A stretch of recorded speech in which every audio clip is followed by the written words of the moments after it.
Mensagem de Amós para os dias de hoje. E essa mensagem ela tem um objetivo: responder uma pergunta. Qual é essa pergunta? Qual o propósito da pregação do Evangelho? Você vai entender qual o propósito da pregação do Evangelho lendo um livro de um profeta do Antigo Testamento.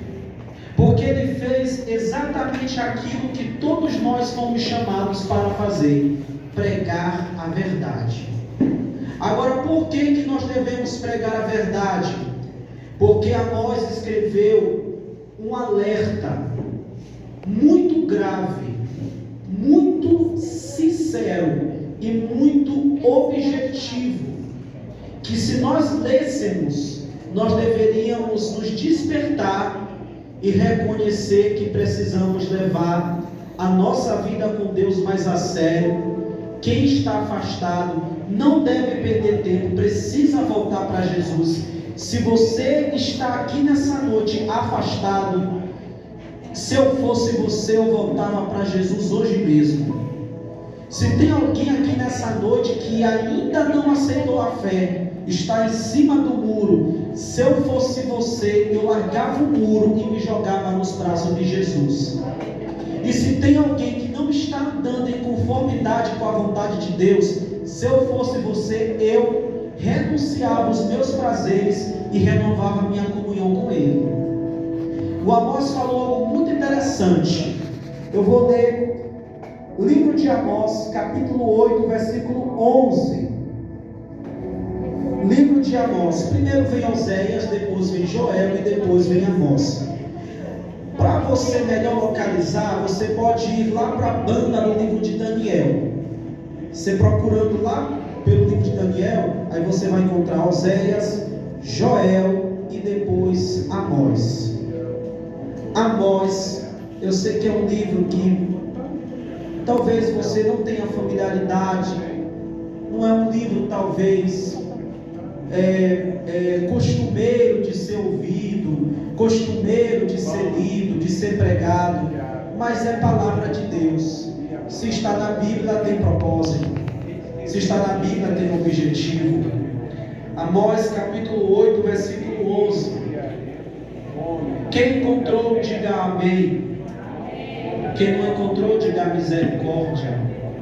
Irmão, eu te entendo, você não tem encontrado. Não é um livro que a gente costuma utilizar, costuma pregar, né? Mas Deus direcionou o meu coração para este livro. E você vai entender o porquê dessa mensagem. Irmãos, não é porque foi escrito antes de Jesus que ela está distante da nossa realidade. Ela está totalmente afinada com o que nós estamos vivendo hoje. Ela está completamente afinada com a mensagem do Evangelho, com a mensagem de Jesus, porque a mensagem de Jesus não é diferente da mensagem dos profetas. A mensagem de Jesus e a mensagem dos profetas era uma só: arrependam-se. A mensagem de Jesus e a mensagem dos profetas era uma só: arrependam-se. É sobre isso que quero falar essa noite. Quem já encontrou, todos já acharam? Vamos fazer a leitura. Eis que vem dias, diz o Senhor, em que enviarei fome sobre a terra, não fome de pão, nem sede de água, mas de ouvir as palavras do Senhor.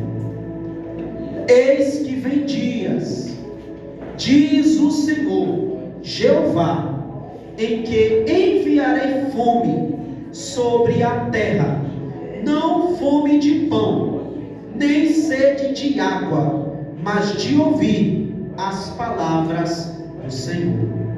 Podeis tomar um assento. Irmãos, eu já vou logo responder. Eu sei que é um culto evangelístico, mas essa mensagem ela tem finalidade evangelística e ela também tem uma finalidade de despertar a igreja. Eu já vou logo responder a pergunta para que os irmãos possam se situar melhor na palavra. Pastor, Qual o propósito da pregação do Evangelho? Eu vou te responder com uma palavra: despertar. Qual é o propósito da mensagem do Evangelho? Despertar. Despertar para buscar a Deus. Despertar para o arrependimento. Despertar para a fidelidade. Despertar para a obediência. Mas não existe despertamento sem confronto. Eu nunca vi, irmão, Jesus amansar o discurso para salvar o pecador. Eu nunca vi os profetas amansarem o discurso para salvar o pecador. E nós estamos vivendo numa época onde muitos crentes estão com comichão nos ouvidos e não querem mais ouvir a verdade. Querem escolher o tipo de pregação, querem escolher o tipo de pregador, porque eu não gosto daquele pregador porque ele é duro demais. Eu não gosto daquela pregadora porque ela fala demais. Irmão, a palavra de Deus só tem um objetivo: transformar nossas vidas. Mas para eu ser transformado, eu tenho que me despertar. Mas para eu ser despertado, eu tenho que ser confrontado.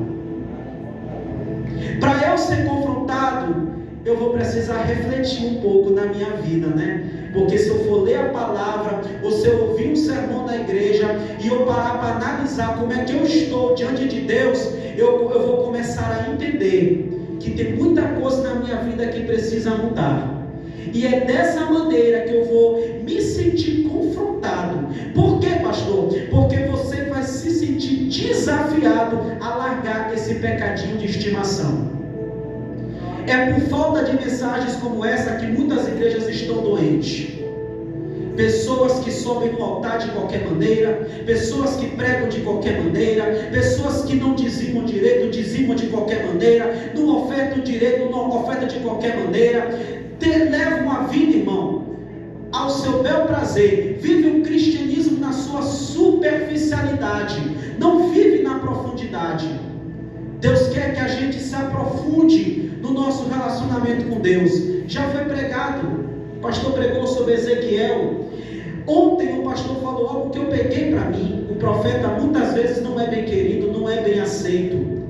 Porque às vezes as pessoas hoje que pregam a palavra, meu pastor, como o senhor bem disse ontem, às vezes parece que tem que pisar em ovos, tem que procurar palavras agradáveis, senão o irmão se ofende, o irmão sai da igreja. Irmão, se eu e você nos ofendemos quando nós ouvimos o que nós não queremos ouvir, imagine Deus quando Ele vê o que nós fazemos às escondidas. Se a gente se ofende quando a gente ouve uma palavra que mexe com a nossa ferida, imagine Deus que está vendo todas as coisas na terra. Às vezes Ele olha para a nossa vida e Ele fica assim: não foi o que eu ensinei, não foi assim que eu deixei escrito. Esse povo me honra com lábios, mas o seu coração está longe de mim. Sabe por quê, irmão? Que o profeta Amós, ele disse: eis que vem dias, diz o Senhor Jeová, eis que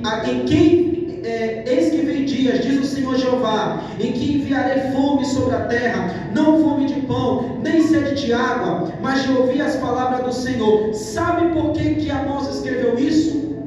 Porque Deus estava dizendo: eu tenho falado, eu tenho usado meus profetas, mas o meu povo não tem dado ouvido à minha voz. Pois vai chegar um tempo que eu vou me calar. Isso já aconteceu uma vez. Depois que Malaquias, o último profeta do Antigo Testamento, morreu, Deus passou 400 anos sem usar ninguém. 400 anos sem usar um profeta, sem usar uma profetisa. Deus ficou em silêncio. Deus só voltou a falar quando nasceu João Batista. E Jesus vai fazer a mesma coisa. Sabe quando?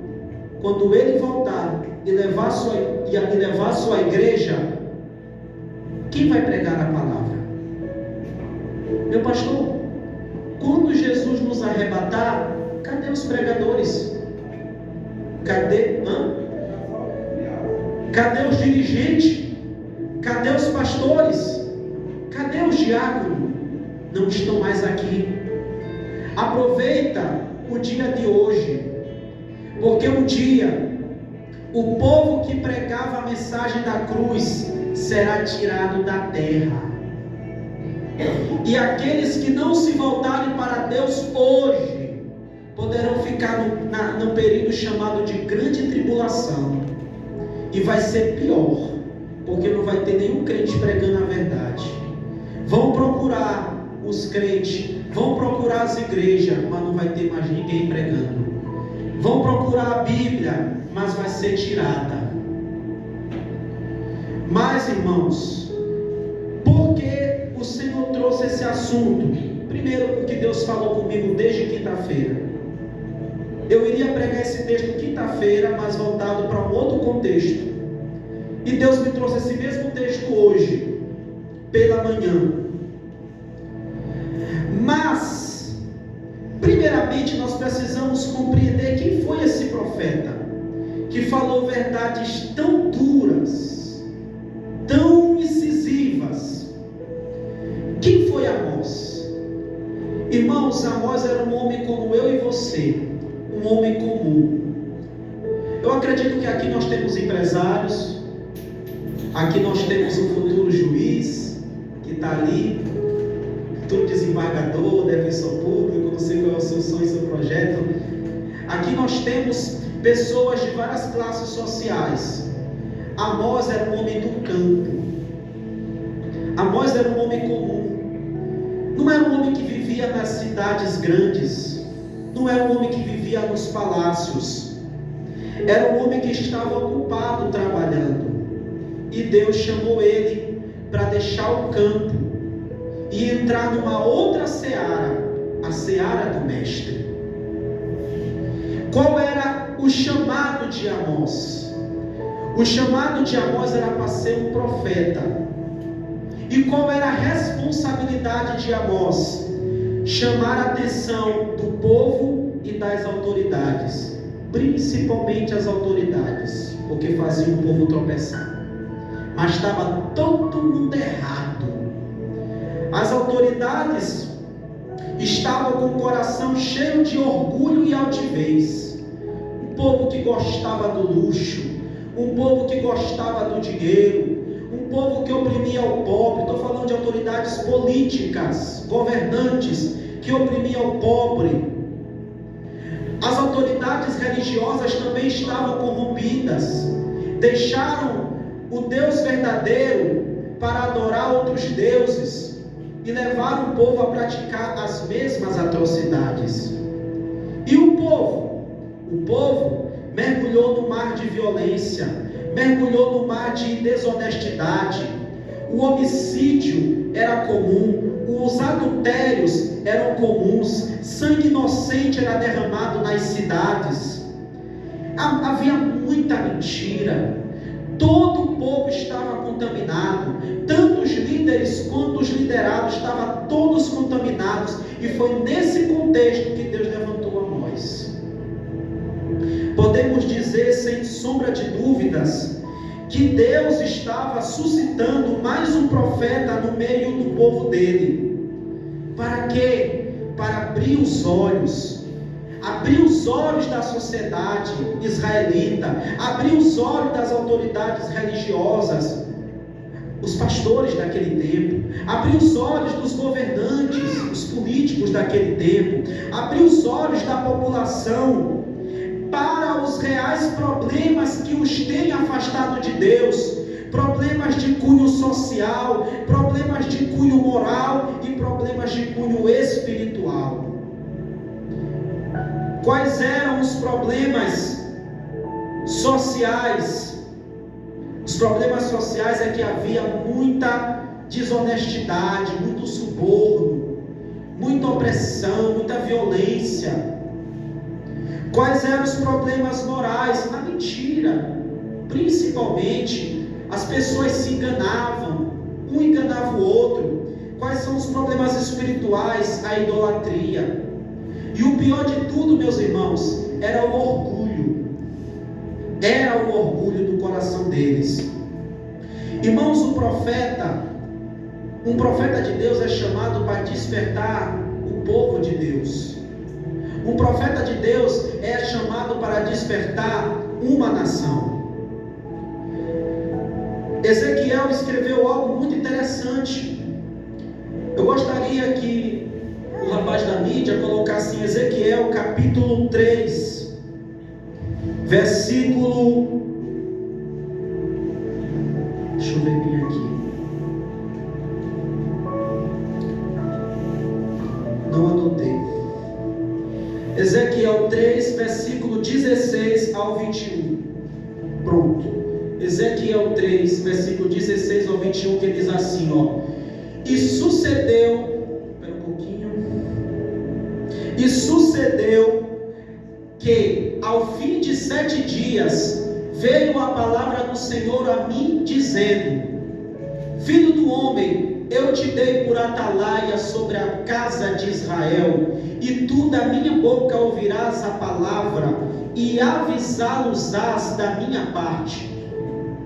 Quando eu disser ao ímpio, certamente morrerás, e tu não o avisares, nem falares para avisar o ímpio acerca do seu mau caminho, para salvar a sua vida, aquele ímpio morrerá na sua iniquidade, mas o seu sangue da tua mão o requererei. Mas se avisares ao ímpio e ele não se converter da sua impiedade e do seu mau caminho, ele morrerá na sua iniquidade, mas tu livraste a tua alma. Semelhantemente, quando o justo se desviar da sua justiça e cometer a iniquidade, e eu puser diante dele um tropeço, ele morrerá, porque tu não o avisaste, no seu pecado morrerá, e suas justiças que tiver praticado não serão lembradas, mas o seu sangue da tua mão requererei. Mas avisando tu o justo, para que não peque, e ele não pecar, certamente viverá, porque foi avisado, e tu livraste a tua alma. Irmãos, é o que eu tenho buscado fazer, é o que o nosso pastor tem buscado fazer, é o que cada pessoa que sobe nesse altar e tem uso da palavra tem buscado fazer, tem buscado despertar você, irmão. Porque antes dessa palavra despertar você, ela desperta a nós. Porque nós, primeiramente, nós somos confrontados. Depois que nós somos confrontados, aí Deus nos levanta e nos usa para levar a mesma palavra para o coração da igreja e para o coração daqueles que estão afastados ou que ainda não abraçaram a fé em Cristo Jesus. Irmãos, se eu como pastor vejo algo que está errado na igreja e não chamar a atenção, eu vou estar sendo negligente. Deus vai chamar a minha atenção e vai chamar a tua atenção. A tua porque você está no erro, a minha porque eu cometi um pecado de omissão. Mas a partir do momento que eu alerto você, eu já não tenho mais responsabilidade com a tua alma. Eu fiz a minha parte. Irmãos, eu e você precisamos entender que o céu não é aqui. Coloca na sua mente, o céu não é aqui. Se o céu não é aqui, você não pode ficar de braços cruzados e viver a vida do jeito que tu quer. Viver a vida do jeito que tu quer, orar como tu quer orar, viver, eu vou para a igreja quando eu tiver vontade eu vou. Eu não devo satisfação para pastor nenhum, pastor não manda em mim. Irmãos, o que Deus está dizendo é, o céu não é aqui. Se o céu não é aqui, você ainda não está lá. Isso quer dizer que você precisa se despertar. Isso quer dizer que você precisa se despertar. Isso quer dizer que você precisa se despertar. Isso quer dizer que você precisa reconhecer que você não pode ficar na zona de conforto. É tempo de você se levantar. É tempo de você orar mais. É tempo de você se humilhar mais para o teu Deus. É tempo de você levar a palavra de Deus mais a sério. Parar de carregar uma Bíblia e viver como se não fosse um crente. Está na hora de nós começarmos, irmãos, a viver o Evangelho, a viver a palavra de Deus.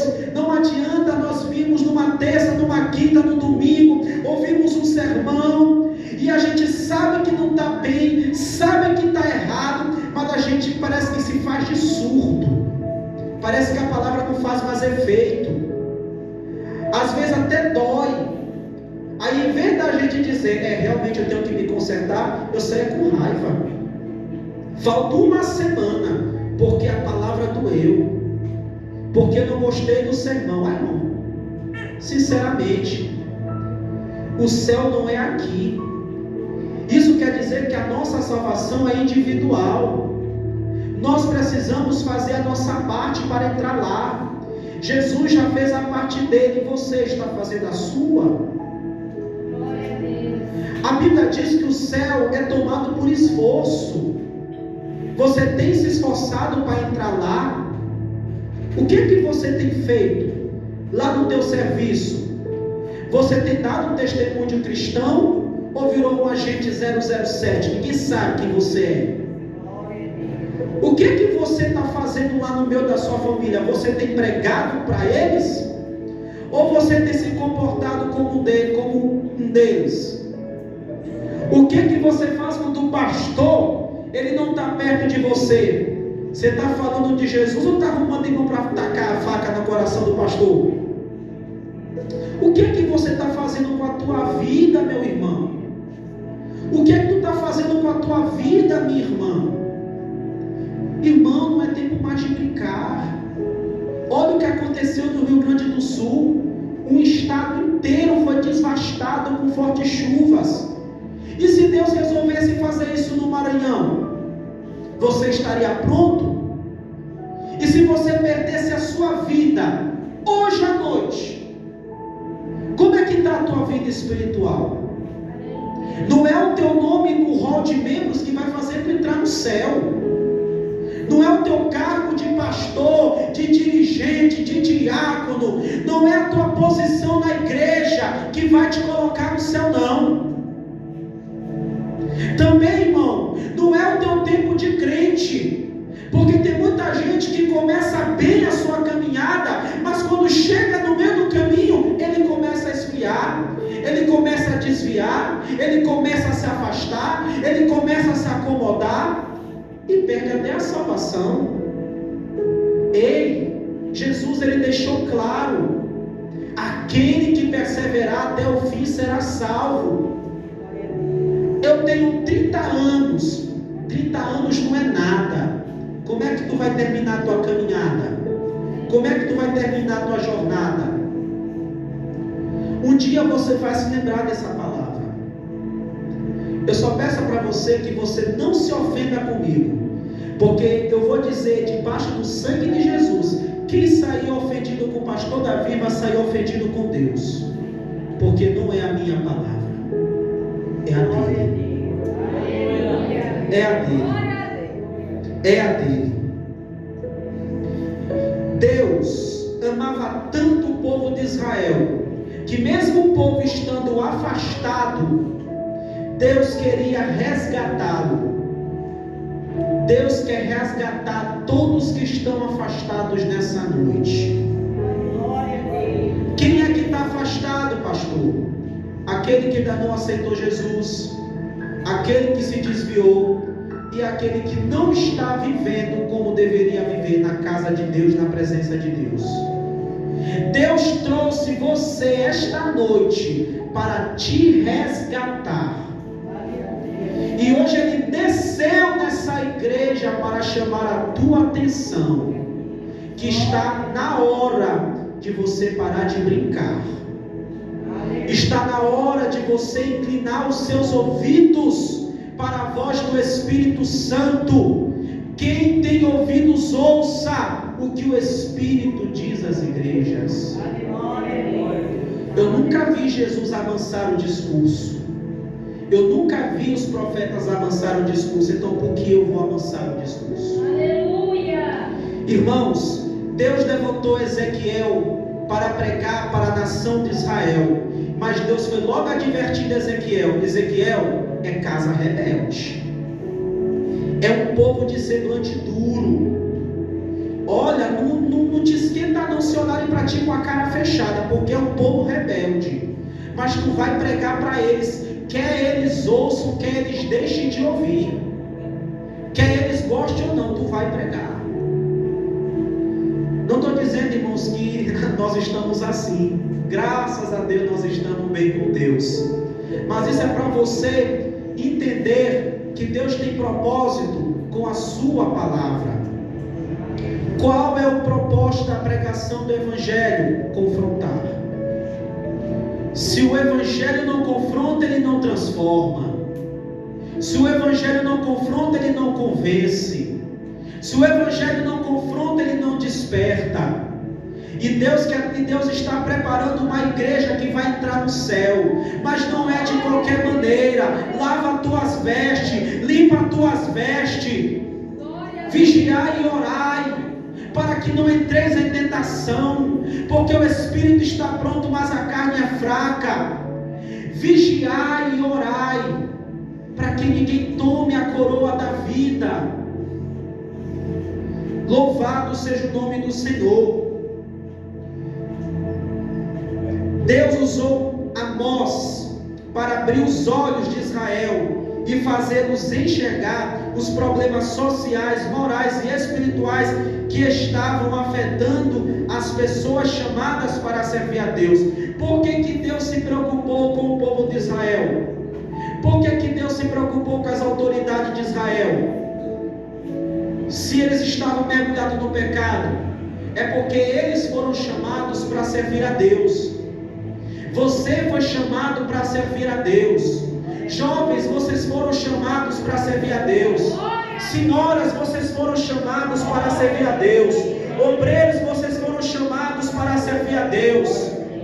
Você que está nos visitando pela primeira vez, pela segunda, pela terceira, tu foste chamado para servir a Deus. Tu não está aqui porque tu quer, tu está aqui porque Deus te trouxe para servir a Deus.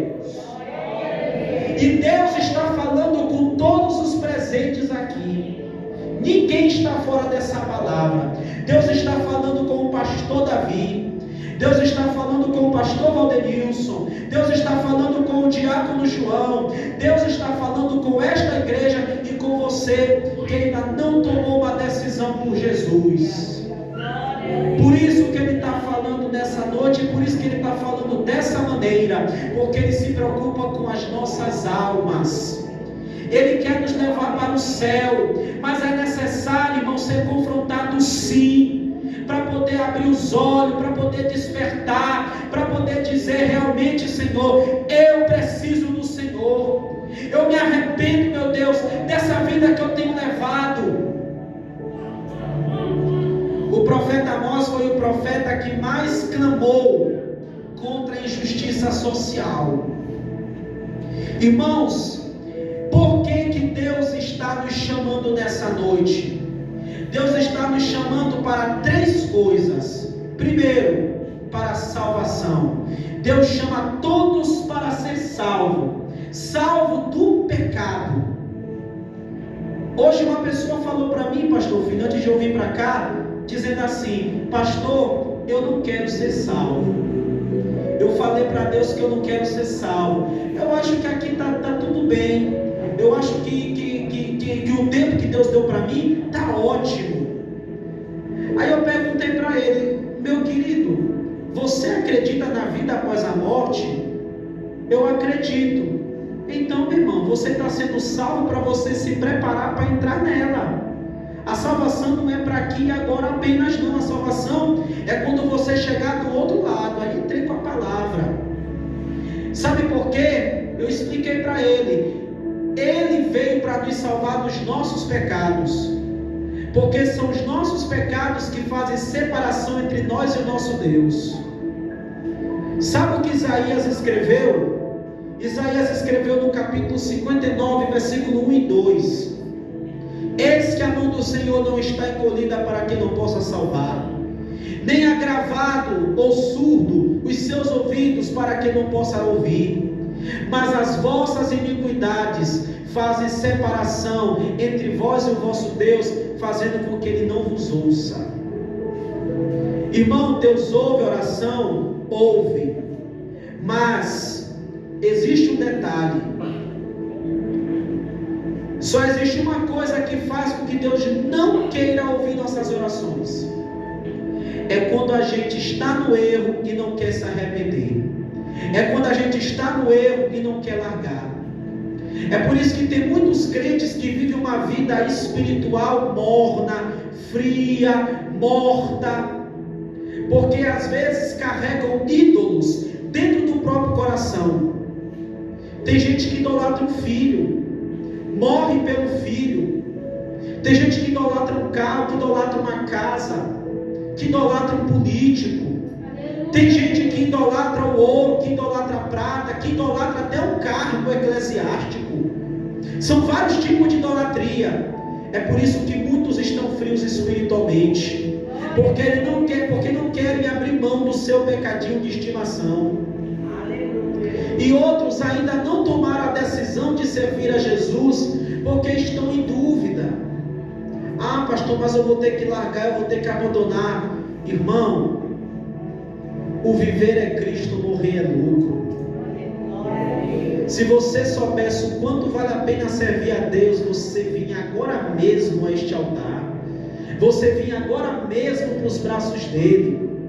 Paulo disse que as coisas que ele viveu, ele considera como esterco, como fezes. Ele já tem a maior riqueza, a salvação. Paulo era feliz até mesmo dentro de cadeias. Quando Paulo escreveu aqueles versículos que falam de esperança, que falam de fé, ele estava encerrado numa prisão. Ele estava preso atrás das grades por causa da pregação do Evangelho. Mas as cadeias físicas não podiam impedir a alegria da salvação que queimava o coração de Paulo. Paulo era um homem feliz, mesmo em circunstância adversa. Sabe qual o benefício de servir a Deus? É que o cristão é feliz, mesmo em situação adversa. É feliz na riqueza, é feliz na pobreza, é feliz na saúde, é feliz na doença, é feliz tendo muito, é feliz tendo pouco. Ele é feliz e nada tira a sua felicidade, porque a sua felicidade é Cristo. E quando Ele vem morar no coração do ser humano, o ser humano se preenche de forma tão completa que ele não precisa mais da bebida, que ele não precisa mais do cigarro, que ele não precisa mais da maconha, que ele não precisa das drogas, que ele não precisa do dominó, que ele não precisa de nenhum jogo, nem de novela, nem de filme, nem de série, nem de nada para preencher o seu coração, porque o seu coração é feliz, porque Cristo vive nele. Jesus é a nossa felicidade. Jesus é o nosso maior tesouro. O segundo chamado de Deus é o chamado para ser fiel. Uma vez que Ele salva, Ele exige a fidelidade. O que é isso? Ele exige a constância. Ele exige a perseverança. Seja fiel com o teu Deus. Seja fiel nos dízimos e nas ofertas. Seja fiel no amor ao teu próximo. Seja fiel, meu irmão, até nas pequenas coisas. Seja fiel. Não saia da presença de Deus. Porque você leu aqui em Ezequiel que se o justo se desviar da sua justiça e ele não se arrepender depois de ser advertido pelo profeta, ele iria morrer. E tem um outro texto bíblico, salvo engano, parece que está em Malaquias, que diz que se um justo se desviar do caminho reto, Deus não terá lembrança de suas boas obras. Irmão, será que vale a pena a gente passar 30, 40, 50, 70 anos e perder a nossa salvação? Será que vale a pena fazer o bem para todo mundo e não fazer o bem para si mesmo?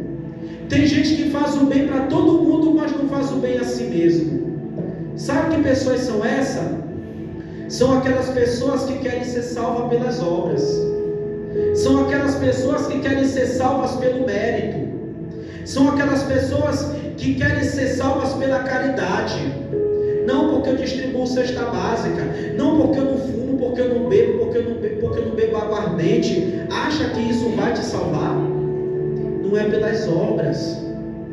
Às vezes tu ajuda tanta gente, mas não ajuda a si mesmo.